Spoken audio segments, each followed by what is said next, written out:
ஆவியின் பட்டயம், இது கிறிஸ்துவின் வசனம். ஆவியின் பட்டயம், கிறிஸ்துவின் வசனம், நித்திய ராஜ்ய புது வாழ்வு வழங்கும். ஆவியின் பட்டயம், நித்திய ராஜ்ய புது வாழ்வு வழங்கும். ஆவியின் பட்டயம். Welcome to EKN Bible school. நீர் போதுமே, உம் கிருபை போதுமே. நீர் போதுமே, உம் கிருபை போதுமே. உலகிலே நான் வாழும் உயிருள்ள நாளெல்லாம், உலகிலே நான் வாழும் உயிருள்ள நாளெல்லாம், உம் புகழ் நான் பாட. நீர் போதுமே, உம் கிருபை போதுமே. நீர் போதுமே, உம் கிருபை போதுமே. நிலையில்லா உலகில் நின் புகழ் பாடி நிம்மதி அடைவதன் பாக்கியமே. நிலையில்லா உலகில் நின் புகழ் பாடி நிம்மதி அடைவதன் பாக்கியமே. நீடித்த நாட்களாய் நின் வீட்டில் நிலை நின்று நன்மைகள் அடைந்திட. நீர் போதுமே, உம் கிருபை போதுமே. நீர் போதுமே, உம் கிருபை போதுமே. என்னிட முடியா ஏவுகட்காக உம் புகழ் பாடுதல் பாக்கியமே. என்னிட முடியா ஏவுகட்காக உம் புகழ் பாடுதல் பாக்கியமே. ரட்சிப்பின் பாத்திரம் கைகளில் ஏந்தியே நற்செய்தி கூறிட. நீர் போதுமே, உம் கிருபை போதுமே. நீர் போதுமே, உம் கிருபை போதுமே. பூமி அகலும் வானம் நிலை பெயரும் நீங்கிடா உம் கிருபை போதுமே. பூமி அகலும் வானம் நிலை பெயரும் நீங்கிடா உம் கிருபை போதுமே. வானாதி வானவர் என் இயேசு நாதனில் வாழ்ந்திட அருள் தந்த. நீர் போதுமே, உம் கிருபை போதுமே. நீர் போதுமே, உம் கிருபை போதுமே. உலகிலே நான் வாழும் உயிருள்ள நாளெல்லாம், உம் புகழ் நான் பாட. நீர் போதுமே, உம் கிருபை போதுமே. நீர் போதுமே, உம் கிருபை போதுமே. ஆண்டவராகிய இயேசு கிறிஸ்துவினுடைய நாமத்தினாலே தொலைக்காட்சி நேயர்களாகி உங்கள் யாவரையும் அன்போடு கூட வரவேற்கிறேன். தேவ சமாதானமும் தேவ கிருபையும் உங்களோடு கூட இன்றும் என்றும் இருப்பதாக என்று சொல்லி நான் உங்களை வாழ்த்துகிறேன். அருமையானவர்களே, மீண்டுமாக தேவனுடைய வார்த்தைகளை உங்களோடு கூட பேசுவதற்கு தேவன் எனக்கு கொடுத்த சந்தர்ப்பத்திற்காக தேவனுக்கு நான் நன்றி தெரிவிக்கிறேன். இன்றைக்கு நான் உங்களோடு கூட பேசும்படியாக விரும்புகிற காரியம் சங்கீதங்களின் புத்தகம் 115 சங்கீதம் 2வது வேதவசனம். அவர்களுடைய தேவன் இப்பொழுது எங்கே என்று புறஜாதிகள் சொல்வானேன். இதுதான் இன்றைக்கு நாம் தியானிக்க போகிறதான வார்த்தைகள். அவர்களுடைய தேவன் எங்கே என்று புறஜாதிகள் இஸ்ரவேல் ஜனங்களை பார்த்து கேட்ட ஒரு கேள்வி தேவனுக்கு முன்பாக ஒரு விண்ணப்பமாக, ஒரு நினைவூட்டுதலாக இந்த பகுதியிலே எழுதப்பட்டிருக்கிறது. இந்த ஆக்கியோன் என்ன சொல்லுகிறார் என்று சொன்னால், தேவனே, பரலோகத்தின் பிதாவே, நாங்கள் ஒடுக்கப்படுகிறோம், நெருக்கப்படுகிறோம், உபத்திரவப்படுத்தப்படுகிறோம். எங்களுடைய எதிராளிகள் எல்லாம் எங்களை ஒடுக்கி வெற்றி கொண்டு தங்கள் வாய்களை விரிவாய் திறந்து எங்களுக்கு மேல அதிகாரம் செலுத்துகின்ற போது எங்களை பார்த்து கேள்வி கேட்கிறார்கள். இவர்களுடைய தேவன் எங்கே இருக்கிறார்? இவர்களுடைய ஒத்தாசை எங்கே இருக்கிறது? இவர்களின் நம்பிக்கை என்ன ஆயிற்று என்று எங்களை கேள்வி கேட்கிறார்கள் அப்பா. அதனாலே சங்கீதம் 115:1 இந்த சங்கீதக்காரன் சொல்லுகிறான், எங்களுக்கு அல்ல கர்த்தாவே, எங்களுக்கு அல்ல, உமது கிருபையின் நிமித்தமும் உமது சத்தியத்தின் நிமித்தமும் உம்முடைய நாமத்திற்கே மகிமை வர பண்ணும்.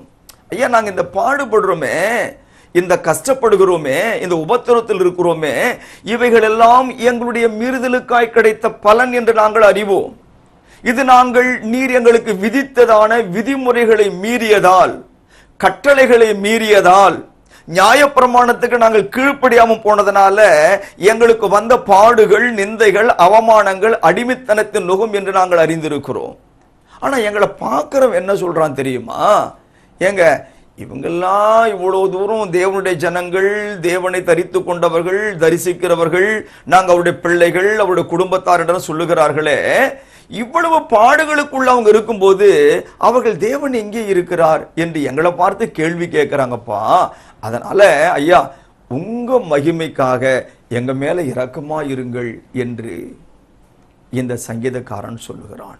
நாம கூட நிறைய நேரங்களில் யோசிப்போம், நாம இவ்வளவு பாடுபடுறோமே, இவ்வளவு கஷ்டப்படுறோமே, நமக்கு இருக்கிற வேதனைகள், நமக்கு இருக்கிற வியாதிகள், நமக்கு இருக்கிறதான கடன் பிரச்சனைகள், நெருக்கடிகள், நம்ம வீட்டில் படிச்சுட்டு வேலையில்லாம இருக்கிற அந்த வேலையில்லாத பட்டதாரிகள் அல்லது வேலையில்லாத பிள்ளைகள், தினக்கூலிகளா இருந்தும் அந்த தினக்கூலி வேலை கூட கிடைக்க முடியாதது, இதெல்லாம் நம்ம யோசிக்கும் பொழுது மற்றவங்க கேட்பாங்க, என்னங்க நீங்க சர்ச்சுக்கு போறீங்களே, நீங்க கிறிஸ்டியனா மாறிட்டீங்களே, அதனால உங்களுக்கு என்ன பிரயோஜனம், என்ன லாபம் உங்களுக்கு? நாங்க பாருங்க எவ்வளவு வசதியா இருக்கிறோம், நாங்க பாருங்க எவ்வளவு நிம்மதியா இருக்கிறோம், நாங்க பாருங்க எவ்வளவு மகிழ்ச்சியா இருக்கிறோம் என்று ஒரு நேரங்களில் நம்மை பார்த்து நம்முடைய புறஜாதி மக்கள் கேள்வி கேட்டதை நீங்க உங்க வாழ்க்கையில நிச்சயமாக அனுபவிச்சிருப்பீங்க.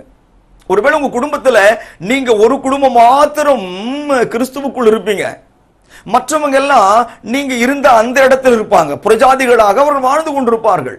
அப்ப உங்களை பார்த்தவங்க என்ன கேட்பாங்க, நீ அதுல போய் என்னத்தை வாரிட்ட, நீ அதுல போய் என்ன சாதிச்ச, அதுல போய் என்ன உனக்கு லாபம் வந்தது, அதனால பேசாம அதை விட்டுட்டு பழைய இடத்துக்கு வந்துரு அப்படின்ற மாதிரி சொல்லக்கூடியதான அநேக சந்தர்ப்பங்களை நிச்சயமா கேட்டுட்டு இருக்கிற நீங்களும் சந்தித்திருக்கிறீர்கள்.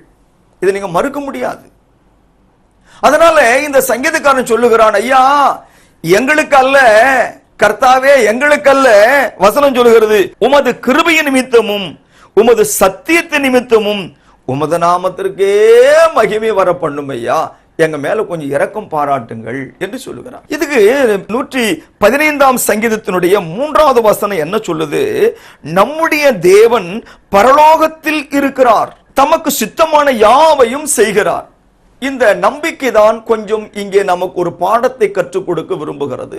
இது பிரஜாதி மக்கள் என்ன பேசுறாங்க, இங்க பாருங்க, எங்கள் நம்பிக்கை, எங்களுடைய வேண்டுதல் என்பது நாங்க தொடர இடத்தில் இருக்கு, நாங்க பார்க்கிற இடத்தில் இருக்கு. இந்த சங்கீதம் அந்த அழகான வார்த்தைகளை உச்சரிக்கிறது. நாங்கள் அதை தொடுவோம், நாங்கள் அதை பார்ப்போம், நாங்கள் அதோட நேருக்கு நேர் நின்று பேசுவோம். ஆனால் உங்களால் அப்படி செய்ய முடியுமா? உங்களால் அப்படி பேச முடியுமா?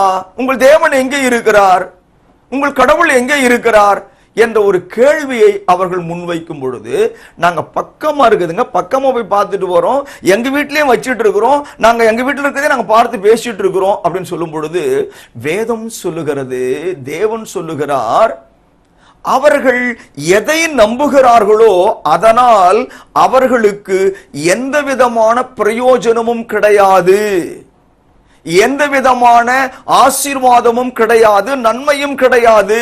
ஆனால் நான் பரலோகத்திலே இருந்தாலும், நான் மோட்சத்திலே இருந்தாலும் என்னுடைய சித்தம் எதுவோ, என்னுடைய திட்டம் எதுவோ, அதுதான் உன் வாழ்க்கையிலே நடந்து கொண்டிருக்கிறது என்பதை நான் உனக்கு நினைவுபடுத்துகிறேன் என்று தேவன் சொல்லுகிறார். நிறைய பேருக்கு அவங்க நம்பிக்கை எங்க இருக்குன்னா, ஒருவேளை வேலை மேல் இருக்கலாம், அல்லது அண்ணன் மேல் இருக்கலாம், தம்பி மேல் இருக்கலாம், அல்லது அவங்களோட உறவுகள் மேல் இருக்கலாம், அவங்களுடைய இன பந்துக்கள் மேல இருக்கலாம், நண்பர்கள் மேல இருக்கலாம். இவங்கெல்லாம் கூப்பிட்ட குரலுக்கு வந்துருவாங்க.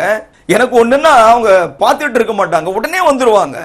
இங்கே வேதத்திலே தேவன் சொல்லுகிறார், நான் பரலோகத்தில் இருந்தாலும் நான் உங்களுக்கு ஒரு வசனத்தை நினைவுபடுத்த விரும்புகிறேன். 115ஆம் சங்கீதத்தினுடைய 11ஆம் வசனம் சொல்லுகிறது, கர்த்தருக்கு பயப்படுகிறவர்களே கர்த்தரை நம்புங்கள், அவரே அவர்களுக்கு துணையும் அவர்களுக்கு கேடகமுமாய் இருக்கிறார் என்று சொல்லப்படுகிறது.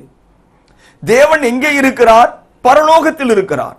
ஆனால் தேவன் இருக்கிற இடத்தை என்னால பார்க்க முடியுமான்னா, என்ன கேட்ட என்னால பார்க்க முடியாது. பரலோகம் நித்தியமானது, பரலோகம் அழியாதது.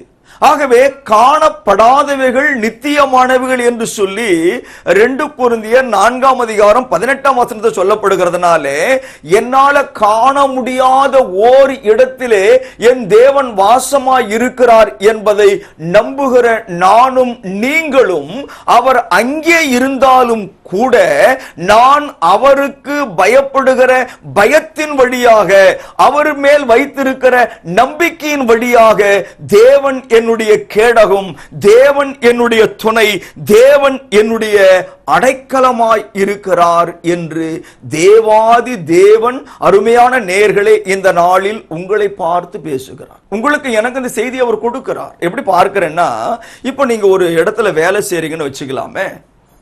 ஏதோ ஒரு இடத்துல வேலை செய்கிறீர்கள், உங்கள் மேல் அதிகாரி உங்களோடு கூட இருக்கின்ற போது உங்க வேலை எப்படி இருக்குன்னா, ரொம்ப சிரத்தையா பண்ணிட்டு இருப்பீங்க. அந்த வேலை உண்டு, நீங்க உண்டு, எதையுமே பார்க்க மாட்டீங்க, யாரோட பேச மாட்டீங்க. ஃபார் எக்ஸாம்பிள், ஒரு ஸ்கூல்ல ஸ்டூடெண்ட் இருக்காங்கன்னு வச்சுங்க, ஆசிரியர் அந்த பள்ளியில அந்த வகுப்பறையில் இருக்கிற போது மாணவர்கள் எல்லாரும் பாடத்தை கவனிச்சு ஒழுங்கா சத்தம் போடாம உட்கார்ந்து இருப்பாங்க. அந்த டீச்சருடைய தலை அந்த கிளாஸ் ரூம் விட்டு கொஞ்சம் மறைஞ்சா போதுங்க, அங்க என்னமோ பெரிய கலவரமே வெடிக்கிற மாதிரி அந்த பிள்ளைங்க பேசுறதும் சிரிக்கிறதும் கொண்டாட்டம் போடுறதும். ஏன்னா டீச்சருடைய பார்வை அந்த பிள்ளைகள் மீது இல்லை, அல்லது டீச்சர் அந்த வகுப்பறைக்குள்ள இல்லை. அதனால நம்ம என்ன செஞ்சாலும் யாரு பார்க்க போறா? ஆனா கிறிஸ்தவர்களாகிய நமக்கு வேதம் என்ன சொல்லுகிறது? நான்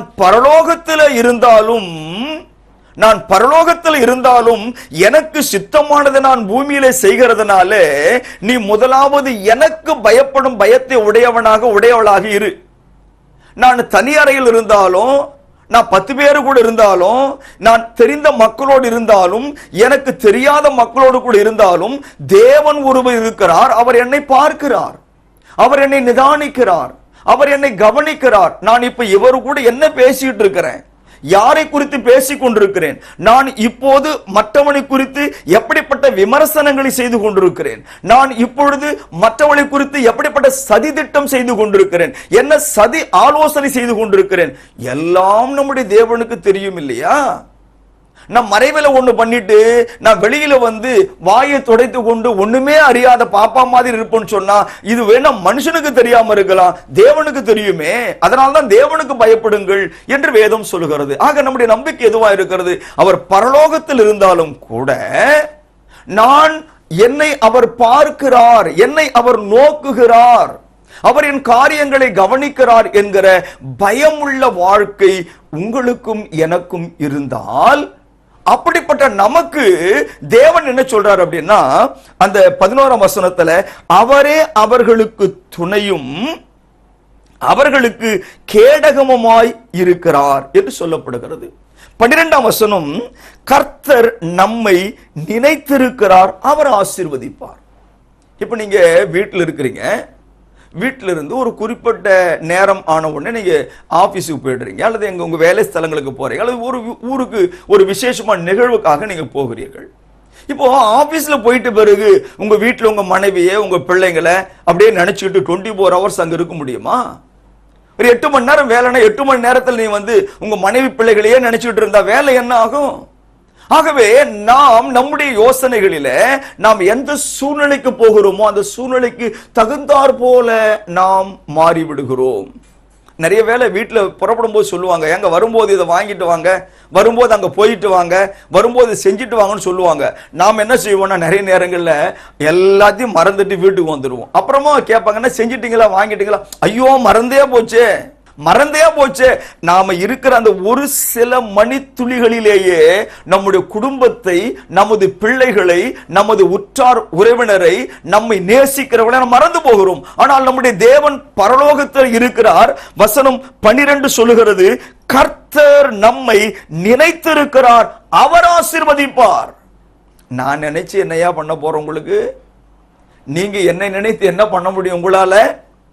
உங்கள் கஷ்டங்களில், உங்கள் பாடுகளில், உங்கள் பிரச்சனைகளில், உங்கள் உபத்திரவத்தில், உங்கள் வியாதியில், உங்கள் கண்ணீரில், உங்கள் கடன் பிரச்சனையில், உங்கள் நெருக்கங்களில், உங்களுடைய மன அழுத்தங்களில் நம்முடைய தேவாதி தேவன் உங்களை நினைக்கிறார் என்கிற எண்ணம், விசுவாசம் உங்களுக்கு உண்டாயிருக்குமானால், கர்த்தருக்கு பயப்படுகிற பயம் உங்களுக்கு உண்டாயிருக்குமானால், வேதம் சொல்லுகிறது அவர்தான் உங்களை ஆசீர்வதிக்கிறவர்.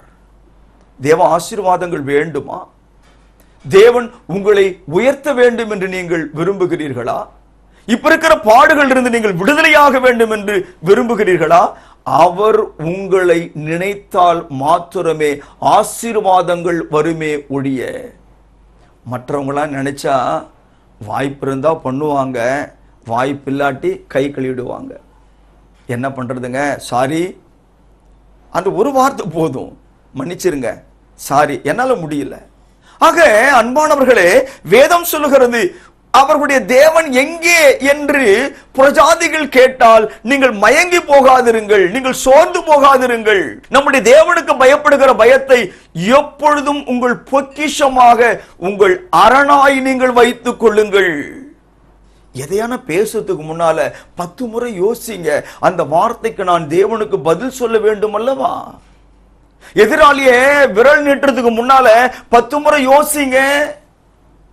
மற்றவனை குற்றப்படுத்த நீ யார் என்று கேள்வி கேட்கிறாரே, 10 முறை யோசிங்க. தேவனுக்கு பயப்படும் பயத்தை இருதயத்திலே வருவித்துக் கொள்ளுங்கள். சகோதரனே, சகோதரியே, அருமையான நேயர்களே, நம்ம துணிகரமாய் நிறைய காரியங்களை செய்யறோம். அவர் பரலோகத்தில் இருக்கிறாங்க, அவருக்கு என்னங்க தெரிய போகுது? அவர் என்னங்க என்ன கண்டுபிடிச்சிருவாரு? இல்லை. கர்த்தருக்கு பயப்படும் பயம் உனக்குள் இருக்குமானால், கர்த்தர் மீது உனக்கு நம்பிக்கை இருக்குமானால், அவர் உன்னை நினைக்கிறார் என்கிற விசுவாசம் இருக்குமானால், நிச்சயமாகவே அவர்தான் உன் துணை. மற்றவர்கள் எல்லாரும் நிரந்தரமற்ற துணை. கொஞ்ச காலம் இருப்பாங்க கூட, மற்றபடி அவங்களாம் நிரந்தரமா இருப்பாங்கன்னு என்ன கேட்டீங்கன்னா அவங்களுக்கும் அவங்களுடைய வாழ்க்கைக்கும் சம்பந்தம் இல்லை. நேசிப்பொருள் எல்லாம் ஒரு காலத்துல உதறி தள்ளிவிட்டு போகிற காலம்தான் இது. எல்லாருடைய நேசமும் மாயையான ஒரு நேசம். ஆனால் நம்முடைய தேவனுடைய அன்பு இருக்கிறதே அத்தனை ஆசீர்வாதங்களை கொண்டு வரும் என்று சொல்லி தேவனுடைய வார்த்தை போதிக்கிறது. சகோதரனே, அன்பான நேயர்களே, சோர்ந்து போகாதிருங்க. இந்த வருஷம் மாசம் கடந்து போச்சே, என் பாடுகளுக்கு ஒரு முடிவு வரலையே, என் கஷ்டங்களுக்கு ஒரு முடிவு வரலையே, என்னுடைய பிரச்சனைக்கு ஒரு தீர்வு இல்லையே, என் கண்ணீரை துடைக்க ஆள் இல்லையே, என்னை கேட்பாரற்று கிடக்கிறேனே, எனக்கு ஆறுதல் படுத்த ஒரு நாதி இல்லையே என்று கலங்குகிற நீங்கள், வேதம் சொல்லுகிறது உங்கள் தேவன் எங்கே என்று உன்னுடைய அறிமுகமான மக்கள் கேட்கிறார்கள் அல்லவா? நீ சபைக்கு போறியே, ஜெபம் பண்றியே, பைபிள் படிக்கிறியே, எங்க கூட்டம் வச்சாலும் ஓடி போறியே, ஆனா இதற்கு வாழ்க்கையில முன்னேற்றம் இல்லையே என்று யாராகிலும் கேட்டால் நீங்கள் அவர்களுக்கு பதில் சொல்லுங்கள், எங்கள் தேவன் பரலோகத்தில் இருந்தாலோ என்னுடைய நினைப்பாகவே அவர் இருக்கிறார். இதை கேட்டுக்கொண்டிருக்கிற நீங்கள் யாரா இருந்தாலும் உங்களை குறித்து தேவன் எப்பொழுதும் நினைத்துக் கொண்டே இருக்கிறார். உன்னை வாழ வைக்க, உன்னை உயர்த்த, உன்னை ஆசீர்வதிக்க, உன்னை மேன்மைப்படுத்த, உன்னை விடுவிக்க ஆண்டவர் உன்னை குறித்து யோசித்துக் கொண்டே இருக்கிறார். ஆனால் அவருக்கு பயப்படுகிற பயம் நமக்குள் இருக்கிறதா என்ற கேள்விதான் இங்க நமக்கு முன்னால வருது. அவருக்கு பயப்படும் பயம் நமக்குள் இருக்கிறதா? பக்கத்தில் இருக்கிற அண்ணனை பார்க்காத, தம்பியை பார்க்காத, மாமனை மச்சானை பார்க்காத, உறவுகளை பார்க்காதிருங்கள். மற்ற எந்த தலைவர்களையும் பார்க்காதிருங்கள். தேவனை நோக்கி மாத்தணும் பாருங்கள். ஐயா, என்னுடைய பலவீனம் நமக்கு தெரியும் ஐயா, என் நிமித்தம் அல்ல ஆண்டவரே, உங்க கிருபை நிமித்தமே எனக்கு இறங்கும் ஐயா என்று கெஞ்சுங்கள். அவரில் பயபக்தியோடு கூட வாழ முற்படுங்கள். அன்பான தேவனுடைய பிள்ளைகளே, அடுத்த வசனம் நமக்கு 115ஆம் சங்கீதத்தில் சொல்லுகிறது. 13வது வசனம், கர்த்தருக்கு பயப்படுகிற பெரியோரையும் சிறியோரையும் ஆசீர்வதிப்பார். 11 சொல்றாரு, கர்த்தருக்கு பயப்படுகிறவர்களே கர்த்தரை நம்புங்கள். அப்ப யாரெல்லாம் கர்த்தரை பயத்தோடு கூட நெருங்குகிறார்களோ, கர்த்தரை பயத்தோடு கூட பார்க்கிறார்களோ, கர்த்தரை பயத்தோடு கூட நம்புகிறார்களோ, அவர்கள் பெரியவனா இருந்தாலும் ஆசீர்வாதம், சிறியவனா இருந்தாலும் ஆசீர்வாதம், எஜமானா இருந்தாலும் ஆசீர்வாதம், வேலைக்காரனா இருந்தாலும் ஆசீர்வாதம், கணவனா இருந்தாலும் ஆசீர்வாதம், மனைவியா இருந்தாலும் ஆசீர்வாதம், பெற்றோரா இருந்தாலும் ஆசீர்வாதம், பிள்ளைகளா இருந்தாலும் ஆசீர்வாதம். இதுல ஆசீர்வாதத்தை தேவன் கொடுப்பதற்கு எங்கேயுமே அவர் தடையாக இருக்கவில்லை. நான் உனக்கு தான் ஆசீர்வதிப்பேன், உன்னைதான் மேன்மைப்படுத்துவேன் என்று சொல்லி பழைய ஏற்பாட்டினுடைய காலத்துல ஒரு குறிப்பிட்ட ஜாதிக்கு சொன்னார். அப்படி கிடையாது. இப்ப தேவனை நேசிக்கிறவர்கள் யாராக இருந்தாலும் கிறிஸ்துவுக்குள் இருக்கிற தமது மக்களை அவர் உயர்த்துவதிலே சுத்தமாயிருக்கிறார். அன்பான நேயர்களே, நீங்கள் ஆணா இருக்கிறீர்களா பெண்ணா இருக்கிறீர்களா என்பது இங்கே கேள்வி அல்ல. நீங்கள் தகப்பனா அல்லது மகனா என்பது கேள்வி அல்ல. தேவனுக்கு பயப்படுகிற பயம் உங்களுக்குள் இருக்கிறதா? பரலோகத்திலே வாசம் பண்ணுகிறவர் உனது நினைப்பாகவே இருக்கிறார். உனக்கு விரோதமாய் எது எழுந்தாலும், உனக்கு விரோதமாக எந்த ஆயுதங்கள் உன்னை எதிர்கொண்டு நின்றாலும், தேவனுடைய அரண், தேவனுடைய கோட்டை, தேவனுடைய மதில், அவரது பாதுகாப்பு, அவருடைய பராமரிப்பு, அவருடைய ஆசீர்வாதம் இன்றும் என்றும் சதா காலமும் உனக்கு உண்டு என்று சொல்லி நம்முடைய தேவாதி தேவன் மிக அழகாய் சொல்லுகிறார். மீண்டும் அந்த வசனத்திற்கு நாம் திரும்புவோம். கர்த்தருக்கு பயப்படுகிற பெரியோரையும் சிறியோரையும் ஆசீர்வதிப்பார். 14ஆம் வசனம், கர்த்தர் உங்களையும் உங்கள் பிள்ளைகளையும் வர்த்திக்க பண்ணுவார். உங்க குடும்பம் விருத்தி அடையும். உங்க பிள்ளைகள் வாழ்வின் மேல் வாழ்வு அடைவார்கள். உங்கள் பிள்ளைகள் பலத்தின் மேல் பலன் அடைவார்கள். இதுக்காக நீங்க ஒன்றும் செய்ய வேண்டாம்.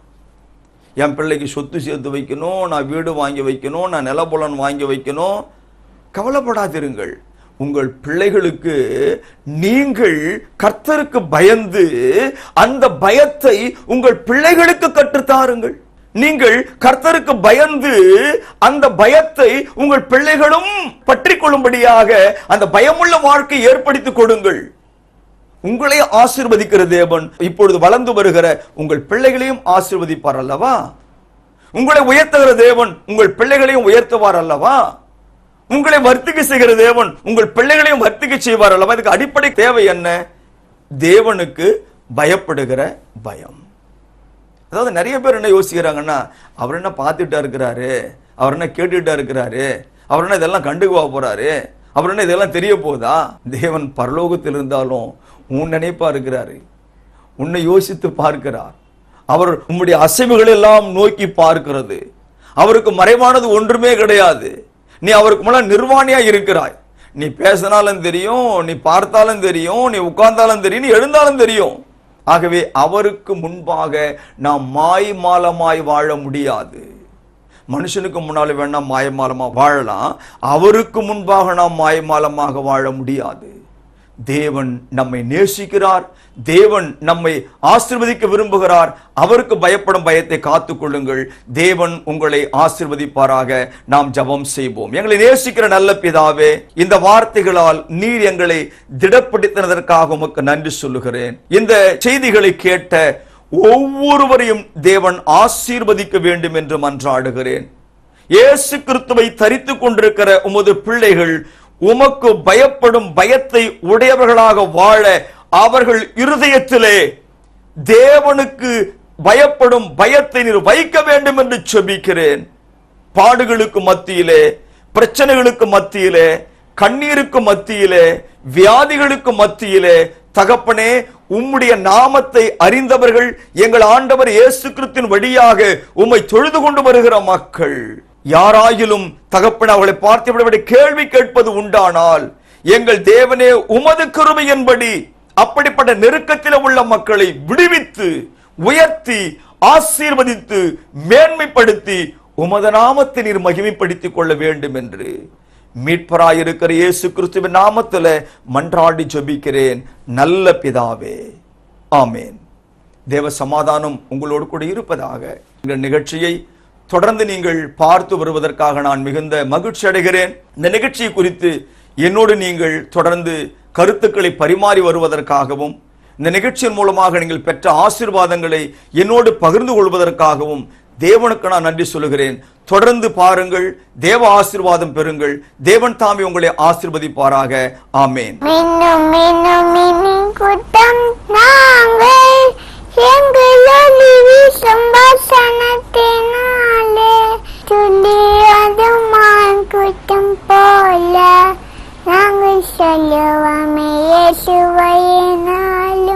எங்கள் சபையின் ஆராதனை நேரங்கள்: ஞாயிறு தொழுகை செனாய் நகர் காலை 8 மணி முதல் 9:30 மணி வரை, ரெடில்ஸ் காலை 6 மணி முதல் 7:30 மணி வரை.